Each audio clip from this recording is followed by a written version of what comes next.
En nuestra cena de aniversario, mi esposo brindó y se rió, 5 años perdidos con una cazafortunas. Los invitados rieron entre dientes, hasta que deslicé una carpeta por la mesa. Qué curioso, dije, porque con este falso acuerdo prenupcial no consigues nada. ¿Y esos mensajes con la mejor amiga de tu hermana? Simplemente se los enviaron a todos tus conocidos. Los abogados llegaron con los papeles del divorcio antes del postre. Pero la verdadera sorpresa. No se suponía que yo entendiera la diferencia entre una deducción de impuestos y la evasión fiscal.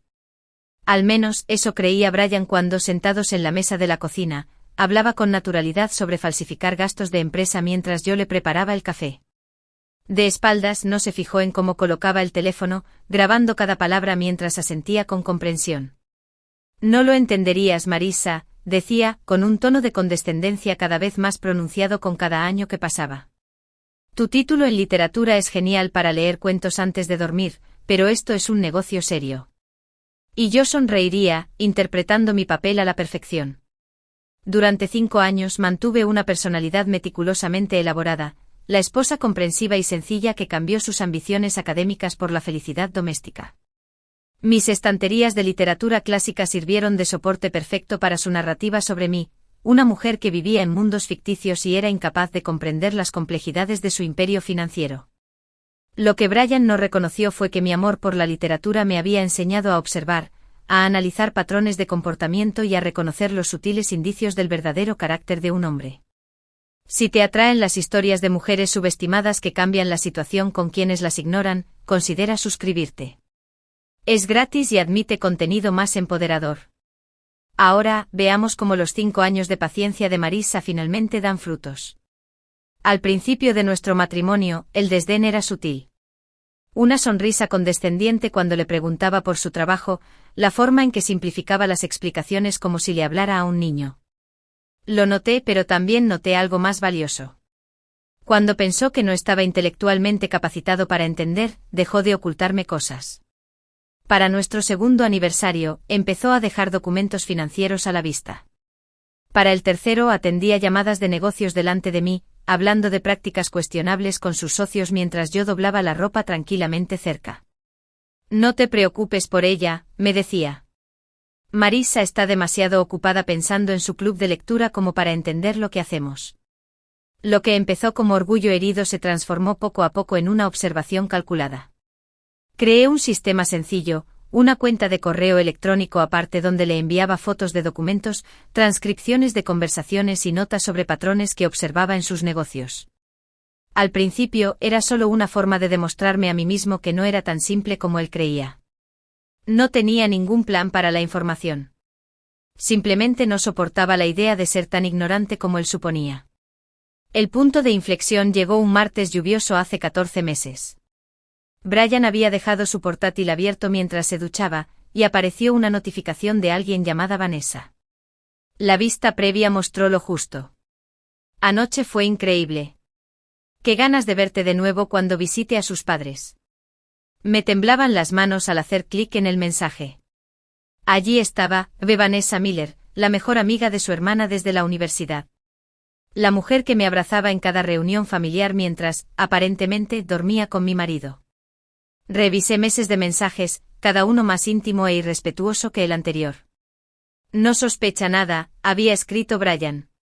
Estaba demasiado ocupada con sus libros como para percatarse del mundo real que la rodeaba.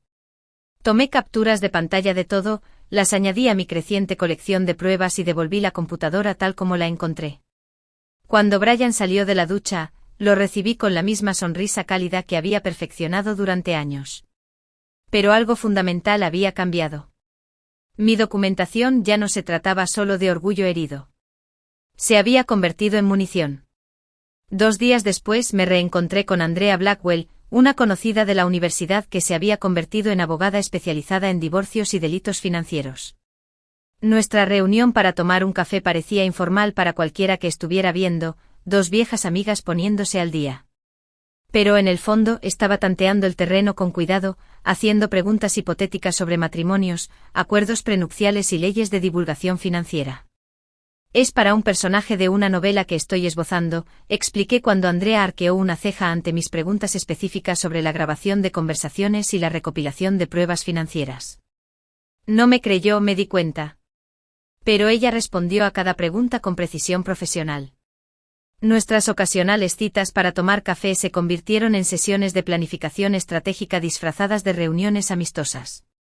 Andrea nunca me presionó para que admitiera lo que realmente estábamos discutiendo, y mantuve la apariencia de investigación creativa durante meses. No fue hasta que le mostré una transcripción particularmente incriminatoria de Brian hablando de ocultar bienes que finalmente cerró su cuaderno y me miró directamente.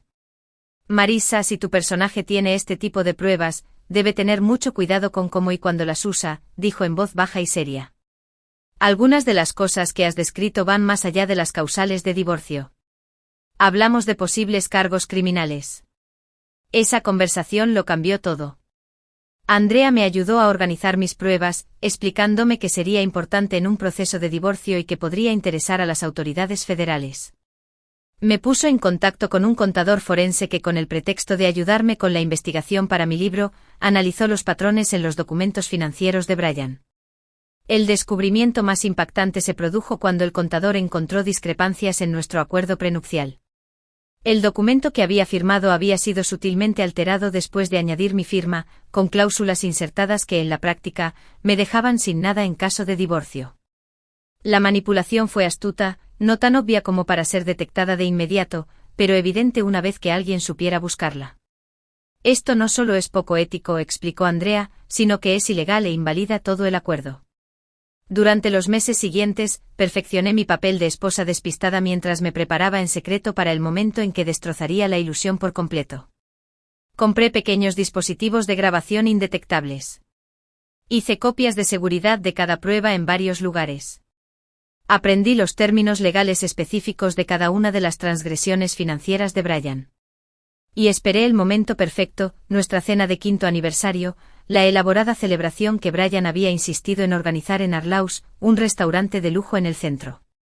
Había invitado a 40 personas, en su mayoría socios y amigos, con algunos familiares para guardar las apariencias. Las invitaciones se habían enviado hacía semanas, con letras doradas en relieve que decían, 5 años de colaboración y éxito. Mientras recorría las letras en relieve con la punta del dedo, no pude evitar apreciar la ironía.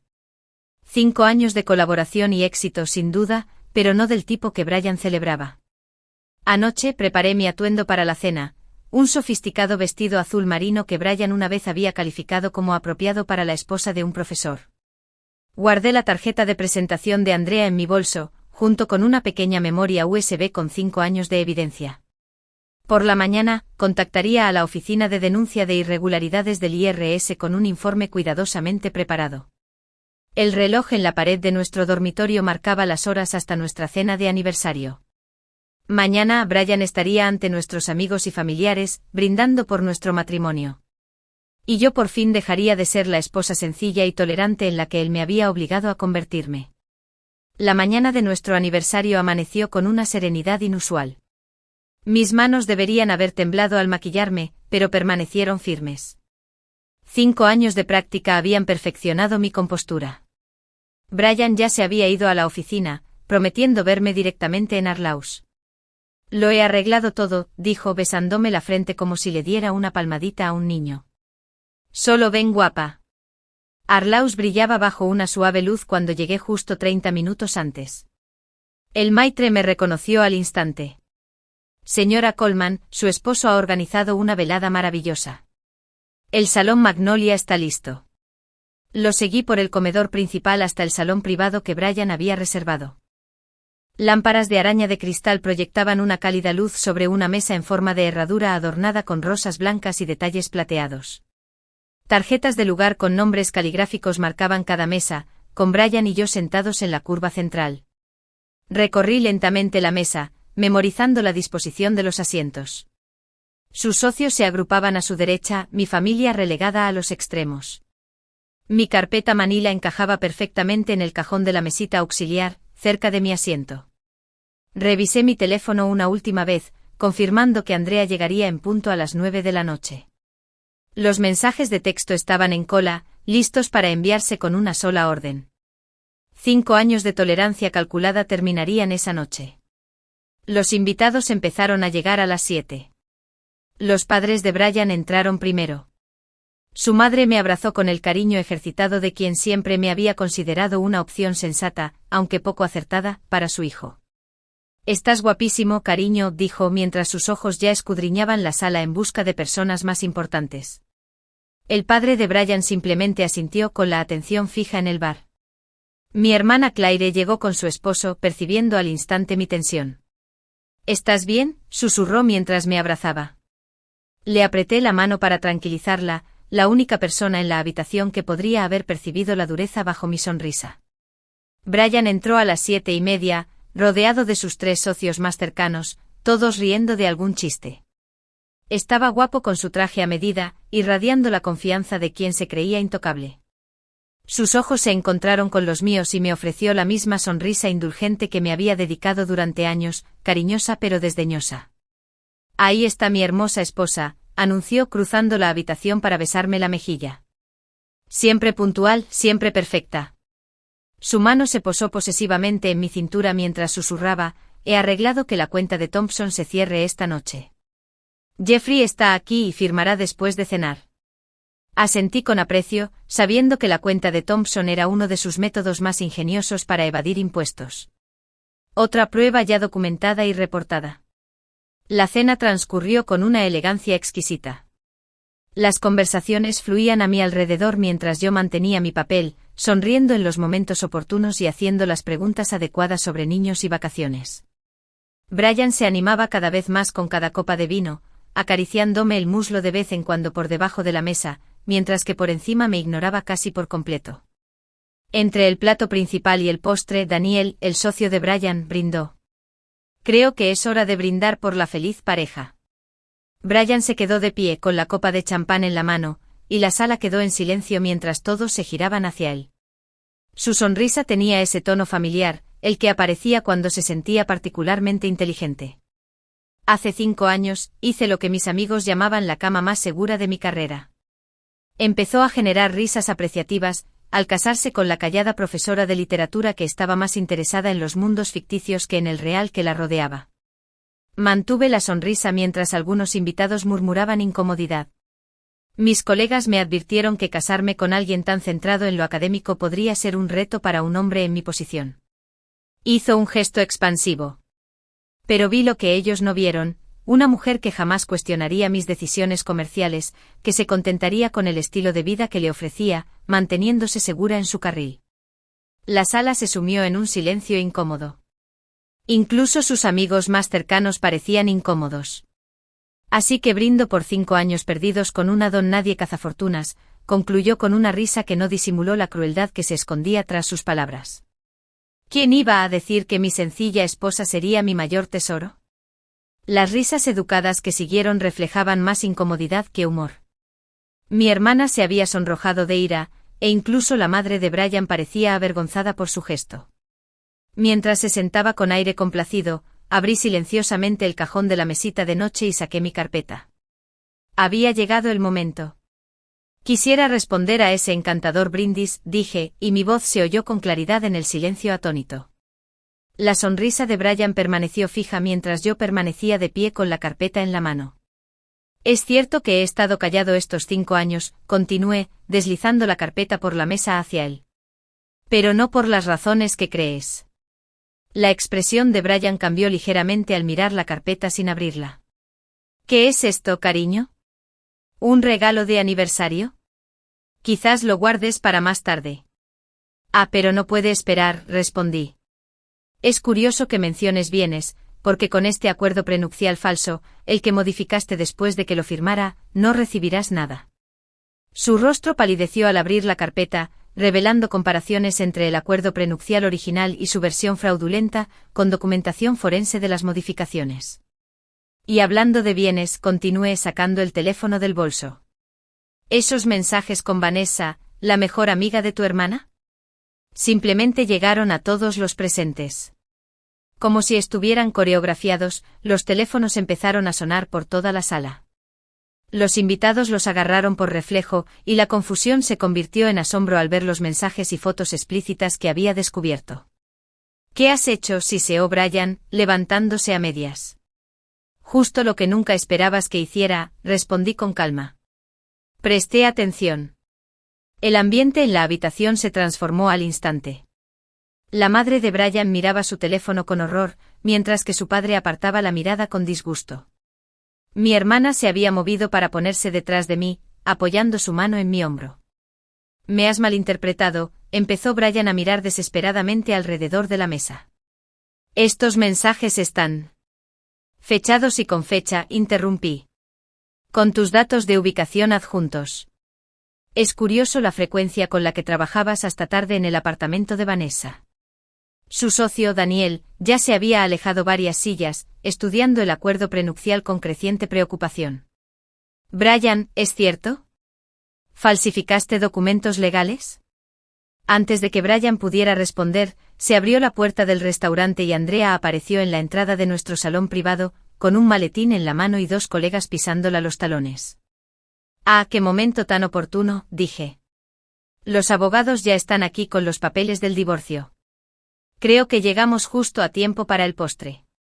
Los tacones de Andrea resonaban con seguridad sobre el suelo de madera al acercarse a nuestra mesa. El restaurante se había sumido en un silencio inquietante, solo la suave música clásica continuaba sonando como si nada extraordinario ocurriera. El rostro de Brian se contorsionó entre la furia y la incredulidad al reconocerla de la gala benéfica a la que habíamos asistido 6 meses atrás. Tú eres el abogado fiscal del beneficio del hospital infantil», balbuceó, comprendiendo poco a poco. Andrea sonrió cortésmente.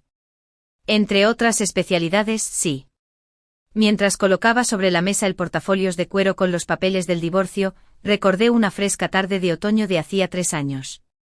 Brian había estado hablando por teléfono con su contable en nuestra oficina en casa mientras yo limpiaba las estanterías, aparentemente absorta en mi tarea. «Oye, primero transfiere los pagos de Henderson a la cuenta de Cayman», me había indicado con los pies apoyados en el escritorio. «El IRS no tiene el personal suficiente para rastrear todas las transferencias internacionales. Además, técnicamente no es ilegal si primero las enrutamos a través de la filial de consultoría». Esa noche transcribí toda su conversación textualmente. Mi título en literatura finalmente resultó útil de maneras que Brian nunca imaginó. Años de análisis de textos habían entrenado mi memoria para captar diálogos con notable precisión. Desarrollé un sistema, grababa lo que podía y luego ampliaba las transcripciones con contexto y observaciones detalladas, anotando su tono, su lenguaje corporal y las palabras específicas que eligió. «He preparado todo según tus instrucciones», dijo Andrea, deslizando los documentos hacia mí en lugar de hacia Brian. «Todas las pruebas que discutimos se han presentado debidamente ante las autoridades competentes». Brian se abalanzó sobre los papeles, pero su socio Jeffrey le interceptó el brazo. «No empeores esto», murmuró Jeffrey con el rostro pálido mientras miraba entre su teléfono y las pruebas del acuerdo prenupcial. Me vino otro recuerdo. Brian en la isla de nuestra cocina hace 18 meses, riéndose por teléfono. Claro que no entiende la reestructuración de Thompson. Él cree que es solo una reestructuración corporativa. La mujer lee a Jane Austen por diversión. No está precisamente preparada para detectar una empresa fantasma. Lo que Brian nunca se dio cuenta fue que mis habilidades de análisis literario me convertían en un experto en detectar patrones e inconsistencias. Cuando en sus documentos aparecían repetidamente cifras que parecían contradecir sus afirmaciones públicas, no necesitaba un título en contabilidad para señalar la discrepancia. Solo necesitaba paciencia y atención al detalle. Cualidades que Brian siempre había descartado como los hábitos quisquillosos de una mujer estudiosa. Esto es ridículo, balbuceó Brian, buscando apoyo en la mesa. Lo que sea que crea haber encontrado está completamente fuera de contexto. Marissa no entiende nada de operaciones comerciales. ¿En serio?, respondió Andrea, sacando otro documento de su maletín. Quizás podrías explicar el contexto de esta conversación grabada del 12 de febrero, cuando le ordenaste a tu director financiero que falseara la contabilidad para la declaración trimestral, o de esta cadena de correos electrónicos donde hablaron de crear facturas falsas por servicios nunca prestados. A Brian se le fue la cara. ¿Me grabaste? Eso es ilegal. El consentimiento de una de las partes es perfectamente legal en este estado. Dije en voz baja. Algo que quizá habría sabido si te hubieras molestado en escucharme cuando mencioné la investigación para mi novela sobre delitos de cuello blanco. Mi novela había sido la portada perfecta durante 2 años. Había discutido abiertamente con Brian escenarios ficticios que reflejaban sus actividades reales, evaluando sus reacciones y recopilando información sobre su comprensión de los límites legales. Sin darse cuenta, me había explicado exactamente qué leyes estaba infringiendo, mientras creía que yo estaba creando una historia imaginaria. ¿Estabas escribiendo sobre mí? La voz de Brian se quebró de indignación. Al principio no admití. Pero te convertiste en un caso de estudio tan convincente de fraude financiero que no pude resistirme. El carrito de postres apareció en la puerta, el camarero titubeó al percibir la tensión en la sala. Andrea le hizo señas para que entrara. Continúe, por favor, dijo con suavidad. Estamos cerrando unos asuntos. El abogado de Brian, Michie Davis, irrumpió en el restaurante, respirando con dificultad, como si hubiera salido corriendo del coche. No firmes nada, ordenó acercándose a nuestra mesa. Demasiado tarde para ese consejo, respondió Andrea. Pero su cliente podría beneficiarse de su asesoramiento con respecto a la investigación del IRS. ¿Qué investigación del IRS? Preguntó Michie, desconcertado. Miré a Brian directamente a los ojos. La mirada que me provocó la denuncia que presenté hace 3 meses. ¿Todas esas llamadas nocturnas en las que decía que hablaba con mi hermana? Estaba preparando un caso con la División de Delitos Financieros. La tez de Brian se puso gris. No lo entenderías lo suficiente. ¿Para documentar tu evasión fiscal sistemática? Lo interrumpí. ¿Para identificar las empresas fantasma que creaste para ocultar activos? ¿Para rastrear las donaciones caritativas falsificadas? En realidad, lo entendí todo, Brian. Simplemente nunca te dejé ver que lo entendía. El soufflé de chocolate llegó a nuestra mesa y el camarero lo colocó entre nosotros con una elegancia exquisita. Ajeno a la destrucción matrimonial que se estaba produciendo a su alrededor, Jeffrey se levantó bruscamente. Necesito distanciarme de esta situación inmediatamente, anunció, recogiendo su abrigo. Varios otros socios lo imitaron, murmurando excusas y evitando la mirada desesperada de Brian. No puedes irte así como así, susurró Brian. Llevamos años trabajando juntos. Estás involucrado en la mitad de estos tratos. Es precisamente por eso que me voy, respondió Jeffrey con frialdad. Y por eso mañana tendrá noticias de mi abogado. Mientras Brian veía cómo su red cuidadosamente construida se desintegraba ante sus ojos, una extraña calma se apoderó de mí. El soufflé se desinfló un poco en el centro como la ilusión de control de Brian. ¿Sabes que es irónico?, dije rompiendo el silencio. Si alguna vez te hubieras molestado en leer alguna de las novelas de mi estantería, quizá habrías reconocido el clásico arco narrativo de arrogancia y caída. La literatura lleva siglos advirtiendo a hombres como tú. La madre de Brian se acercó a nuestra mesa, con el rostro rígido, con la emoción contenida. Me gustaría entender exactamente qué está pasando, dijo, dirigiéndose a mí directamente, quizá por primera vez en nuestro matrimonio. Tu hijo creó registros financieros fraudulentos, evadió impuestos y manipuló documentos legales, le expliqué con delicadeza. Y lleva al menos 1 año teniendo una aventura con Vanessa. Ella asintió, se quitó el collar de perlas, el regalo de aniversario de Brian, y lo dejó sobre la mesa. Creo que esto le pertenece a su empresa, no a mi hijo. Sin decir nada más, recogió a su marido y se marchó. Mientras la habitación se vaciaba, Brian se volvió hacia mí con una voz grave y amenazante. ¿Pasaste 5 años planeando esto? Viviendo una mentira. No, Brian, lo corregí. Pasé 5 años casado con una mentira. Esta noche por fin digo la verdad.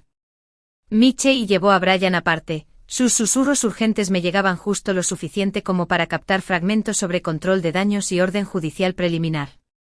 Los demás invitados rondaban inseguros entre las mesas, su celebración de aniversario se había transformado en algo irreconocible. Mi hermana Claire se acercó y se sentó a mi lado. Siempre supe que era un imbécil, dijo en voz baja, pero esto supera cualquier cosa que pudiera imaginar. Por primera vez esa noche una emoción genuina atravesó mi compostura, que había mantenido con tanto esmero. Me temblaba la mano al tomar mi vaso de agua. Llevo tanto tiempo viviendo con este conocimiento que casi olvidé lo impactante que es. Claire me apretó la mano. ¿Por qué no me lo dijiste? No podía arriesgarme a que nadie lo supiera. Brian tenía que creer que yo era exactamente quien él creía. Demasiado simple para entender, demasiado dedicada para cuestionarla. Al otro lado de la sala, Thomas, el amigo de la universidad de Brian, borraba contactos de su teléfono con expresión sombría. Me voy, Brian anunció en voz tan alta que todos lo oyeron. El contrato de Davidson ya era bastante malo, pero esto. Señaló la carpeta de pruebas. Esto podría implicarnos a todos. Estás exagerando, espetó Brian con la desesperación asomándose en su voz. Marissa no entiende lo que encontró. Todo es perfectamente explicable. ¿A quién?, replicó Thomas. ¿A Hacienda? A la ACC. Tengo familia, tío. No voy a caer en esto. Mientras Brian veía derrumbarse otro pilar de su mundo cuidadosamente construido, algo cambió en su expresión. La conmoción y la incredulidad se intensificaron. Se ajustó la corbata y se acercó a nuestra mesa con renovado propósito. Tenemos que hablar, dijo en voz baja y controlada. En privado. No creo que sea necesario, intervino Andrea con naturalidad. Cualquier cosa que tengas que decir puede ser resuelta por la vía legal a partir de ahora. Esto no te incumbe, susurró Brian, y luego se volvió hacia mí. Marissa, piensa en lo que haces. 5 años juntos no significan nada para ti. Estás dispuesta a destruirlo todo por un malentendido. Por un instante el patrón familiar casi se reafirmó. Su tono autoritario, mi anticipada aquiescencia. El recuerdo muscular de la sumisión se contrajo en mi interior. Entonces recordé su brindis. 5 años perdidos con un don nadie cazafortunas. No hay ningún malentendido, respondí con voz firme. Y no hay nada que discutir. Brian se acercó bajando la voz. ¿Crees que esta pequeña actuación te hace poderoso? Yo construí todo lo que tenemos. Cuando esto termine, no tendrás nada ni a nadie. Ocurrió algo inesperado entonces, me reí. No fue la risa educada y complaciente que había perfeccionado como esposa de Brian, sino una genuina liberación. Ya no tenía nada, Brian. Tú te encargaste de eso. La diferencia es que ahora sé lo que valgo. Mi postura erguida y mi mirada directa parecieron desconcertarlo más que cualquier palabra. Nunca había visto esta versión de mí. La mujer que no mostraba deferencia.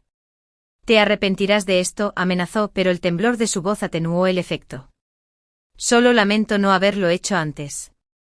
Mientras Brian se retiraba para hablar de nuevo con su abogado, cada vez más agitado, mi ex amiga Emma se acercó vacilante. Se había distanciado de mí con los años, acercándose al círculo más exitoso de Brian. Marissa no tenía ni idea, empezó con expresión contradictoria. Por cómo hablaba de ti en las cenas, supuse que era exactamente lo que él describía. Terminé por ella. Ese era el punto, Emma. Debería haberlo adivinado. Debería haberte cuidado. Su remordimiento parecía genuino, pero no estaba listo para absolverla tan fácilmente. Sí, deberías haberlo hecho, asentí en voz baja. 5 años es mucho tiempo para creer lo peor de alguien a quien una vez llamaste amigo. Emma se estremeció ante mi sinceridad. En el pasado me habría apresurado a aliviar su incomodidad, a suavizar la incomodidad. Pero esa mujer, la que priorizaba los sentimientos de todos sobre los suyos, había cumplido su propósito. Ya no la necesitaba. Al otro lado de la sala, los socios restantes de Brian se apiñaban alrededor de sus teléfonos, revisando frenéticamente sus cuentas y mensajes. La elegante cena de aniversario se había convertido en una sesión de gestión de crisis, con antiguos aliados ahora en peligro el uno para el otro.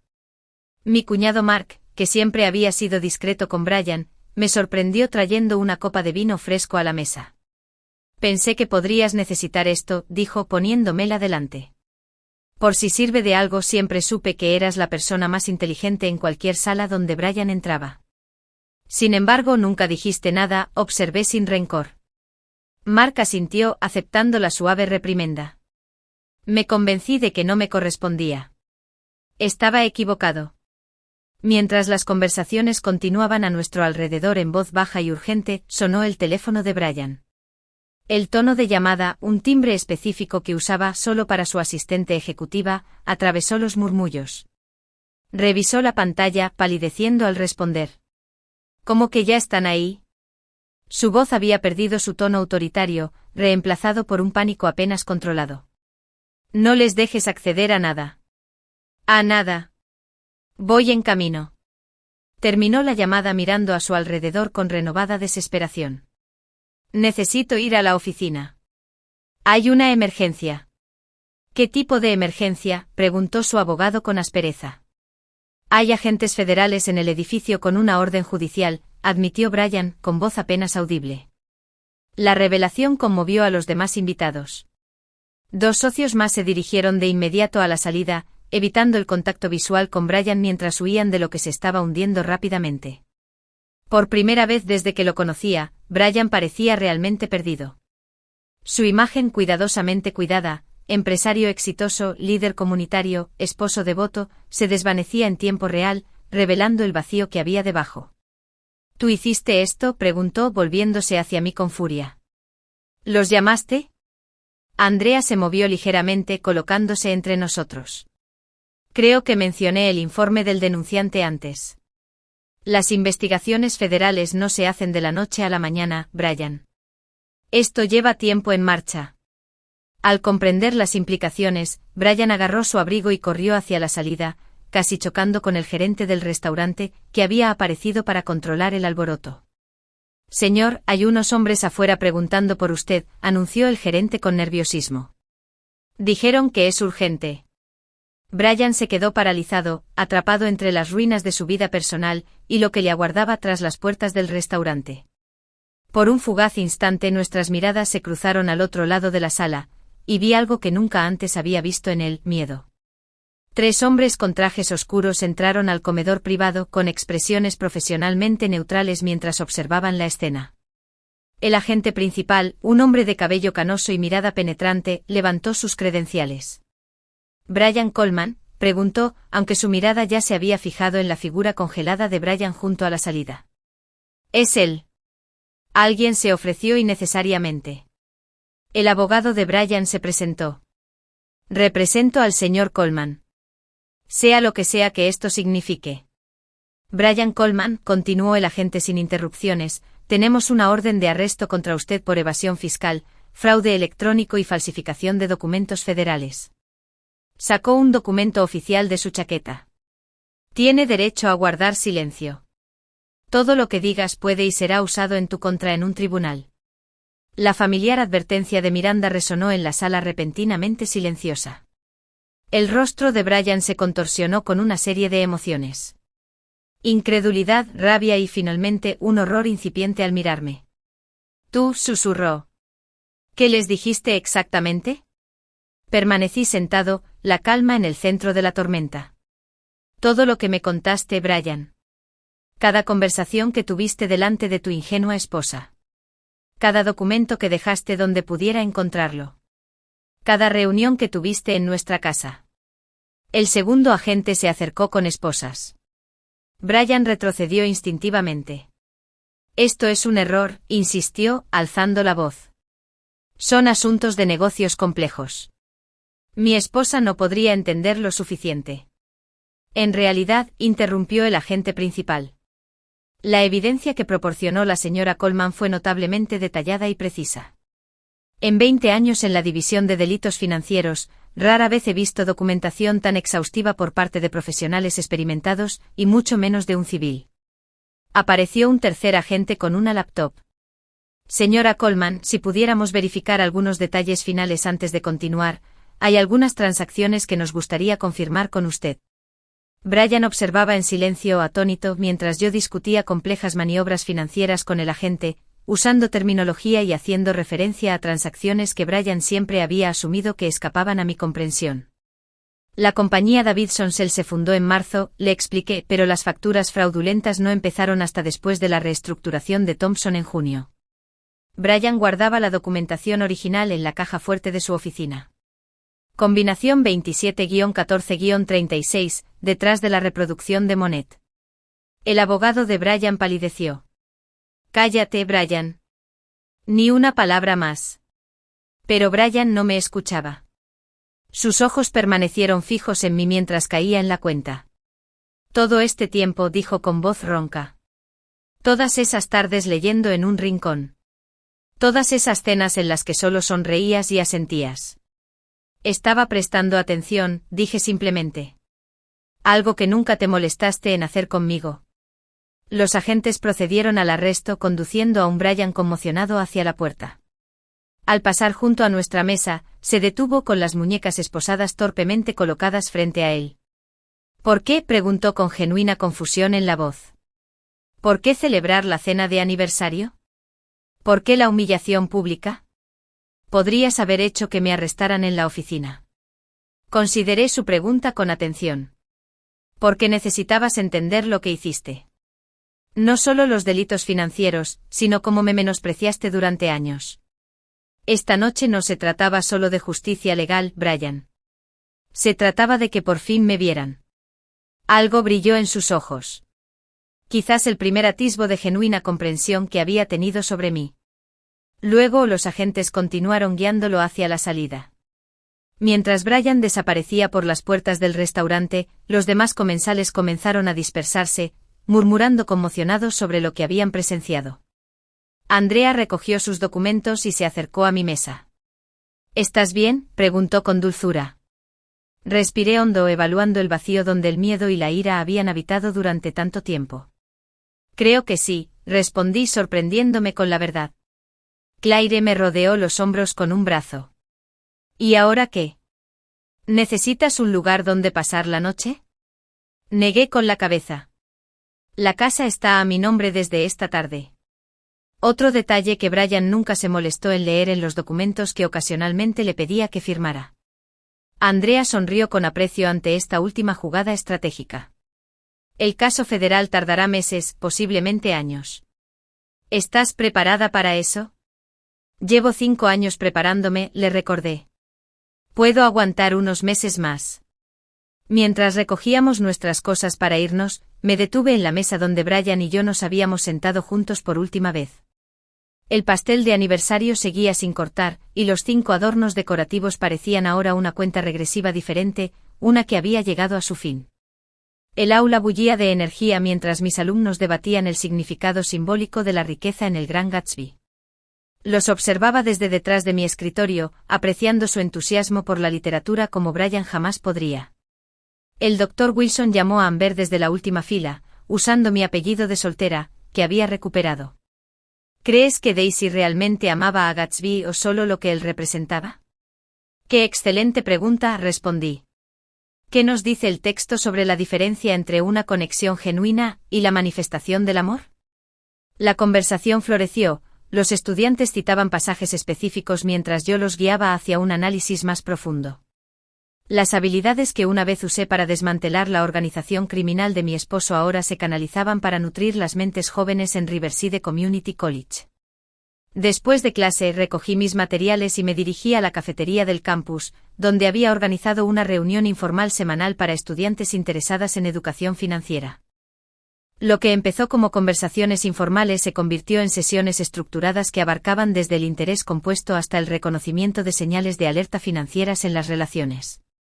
Mi teléfono vibró con un mensaje de mi editor, confirmando nuestra reunión para hablar sobre el manuscrito de mi libro, Hidden in Plain Sight, A Woman's Guide to Financial Self-Defense. El avance había sido modesto, pero el interés inicial de los grupos de mujeres sorprendió a todos menos a mí.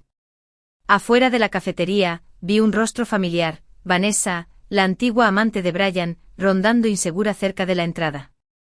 Nuestras miradas se cruzaron y me preparé para la confrontación. En cambio, se acercó con visible vacilación. Vi el folleto de tu grupo de educación financiera, dijo, evitando el contacto visual directo. No estaba segura de si sería bienvenida. La vieja Marisa podría haberla rechazado, o haberle ofrecido perdón inmediato para evitarle molestias. En cambio, consideré su petición con detenimiento. El grupo está abierto a cualquier mujer que quiera aprender, respondí finalmente. Todos merecen independencia financiera. Vanessa asintió agradecida y me siguió adentro. Una docena de mujeres de distintas edades ya esperaban. Mientras ordenaba mis materiales, vislumbré mi reflejo en la ventana. Postura segura, mirada directa, ni rastro de la mujer que había pasado años achicándose para acomodar el ego de un hombre. El juicio de Brian aún estaba a meses de distancia, pero ese ya no era el centro de mi historia. Por primera vez en años, escribía mi propia narrativa, no como un plan de venganza ni una estrategia de supervivencia, sino como la vida que siempre había sido capaz de vivir. Comencemos, les dije a las mujeres que esperaban, abriendo mi cuaderno en una página nueva.